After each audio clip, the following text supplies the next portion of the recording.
আমার এই ইউটিউব চ্যানেলে সকলকে স্বাগতম। এখানে পশ্চিমবঙ্গে যতগুলো পরীক্ষা হবে সমস্ত পরীক্ষাগুলো ক্লাস এই চ্যানেলের মধ্যে পেয়ে যাবে। ওই জন্য চ্যানেলটিকে সবাই সাবস্ক্রাইব করে রাখো। এটা নতুন চ্যানেল এবং বন্ধু বান্ধবদের মধ্যে শেয়ার করো। তো আমি কালকে পরীক্ষার জন্য জিকে, ফিজিক্যাল সায়েন্স এবং লাইফ সায়েন্সের 50টি করে গুরুত্বপূর্ণ প্রশ্ন তৈরি করেছি। ফিজিক্সে লাইফ সায়েন্সের ক্লাস হয়ে গিয়েছিলো, ওটা আপলোড করে দিয়েছি। এখন আমি জিকে 50টি কোশ্চেন নিয়ে আলোচনা করব। তো প্রথম প্রশ্ন হলো কি, প্রথম প্রশ্ন হচ্ছে ভারতের দীর্ঘতম নদী কোনটি? এটা হচ্ছে গঙ্গা। বলছে ভারতের বৃহত্তম জেলা জনসংখ্যার দিক থেকে হচ্ছে উত্তরপ্রদেশ। ভারতের উচ্চতম শৃঙ্গের নাম হচ্ছে কাঞ্চনজঙ্ঘা, যেটা সিকিমের মধ্যে, মানে সিকিম, মাউন্ট এভারেস্ট জম্মু কাশ্মীরের মধ্যে, কাঞ্চনজঙ্ঘা সিকিম বা নেপালের মধ্যে রয়েছে। পশ্চিমবঙ্গের উচ্চতম স্থানের নাম হচ্ছে সান্দাকফু, মনে রাখবে। পৃথিবীর বৃহত্তম শহর জনসংখ্যার দিক থেকে কোনটি? টোকিও, জাপানের মধ্যে যেটা অবস্থিত। পৃথিবীর গভীরতম হ্রদটির নাম হলো কি? বৈকাল হ্রদ, যেটা সাইবেরিয়ার মধ্যে অবস্থিত। পৃথিবীর উচ্চতম মালভূমিটির নাম হলো পামির। পৃথিবীর উচ্চতম পর্বতশৃঙ্গের নাম হচ্ছে মাউন্ট এভারেস্ট, নেপালের মধ্যে মাউন্ট এভারেস্ট নেপালের মধ্যে। মেরু যদি দেখা যায় থার্মোস্ফিয়ারের মধ্যে। অলকানন্দা এবং ভাগীরথীর মিলিত প্রবাহকে দেবপ্রয়াগ বলে। ভারতের জাতীয় গাছ কোনটা? বট গাছ। মিনামাটা রোগ হয় কিসের কারণে?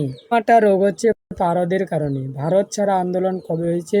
1942 সালে। ভারতের দীর্ঘতম বাঁধটির নাম হলো হীরাকুদ। বাংলার গদ্যের জনবলত ঈশ্বরচন্দ্র বিদ্যাসাগরকে। উড়ন্ত শিখ কাকে বলে? মিল্খা সিংকে। এশিয়াটিক সোসাইটি প্রতিষ্ঠিত হয় 1784 সালে। জেমস উইলিয়ামস তিনি প্রতিষ্ঠা করেছিলেন। রামকৃষ্ণ মিশনকে বিবেকানন্দ প্রতিষ্ঠা করেন বেলুড় মঠে। নীলদর্পণ নাটকটি কে লেখেন? দীনবন্ধু মিত্র। ইম্পর্টেন্ট প্রশ্ন খুবই এগুলো। গীত গোবিন্দ কার লেখা? জয়দেব। ডিসকভারি অফ ইন্ডিয়া কার লেখা? Jawaharlal Nehru. India wins freedom কার লেখা? মৌলানা আবুল কালাম আজাদ। বুলন্দ দরজায় কে নির্মাণ করেন? আকবর, উত্তরপ্রদেশে আগ্রার মধ্যে। তাজমহল শাহজাহান নির্মাণ করেন। ইলোরা গুহা, অজন্তা গুহা এগুলো মহারাষ্ট্রের মধ্যে।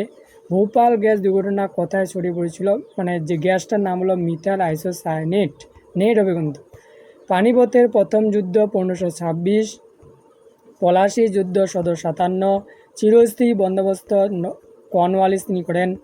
ভারতের প্রথম রাষ্ট্রপতি রাজেন্দ্র প্রসাদ। প্রধানমন্ত্রী জওহরলাল নেহরু।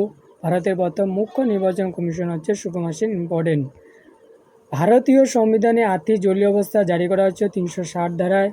সংবিধানের জনক কাকে বলে? আম্বেদকরকে। ভারতের সংবিধান কবে সম্পূর্ণরূপে কার্যকর? 1950 সালে 26 জানুয়ারি। সংবিধানে বর্তমান মৌলিক কর্তব্য সংখ্যা 11টি। পঞ্চায়েতি রাজ কতম সংসদের মধ্যে গৃহীত হয়েছিল? 73তম। ভোটাধিকারের বয়স 21 থেকে কমে 18 বছর করা হয়েছিল 61তম সংশোধনীর মাধ্যমে।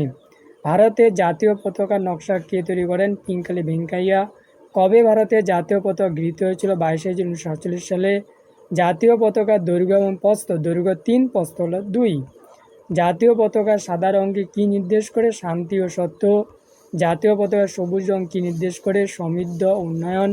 জাতিপুঞ্জের স্থানীয় সদস্য সংখ্যা হচ্ছে 5টি, মোট 15টি, স্থানীয় 5টি, অস্থায়ী সদস্য সংখ্যা হলো 10টি।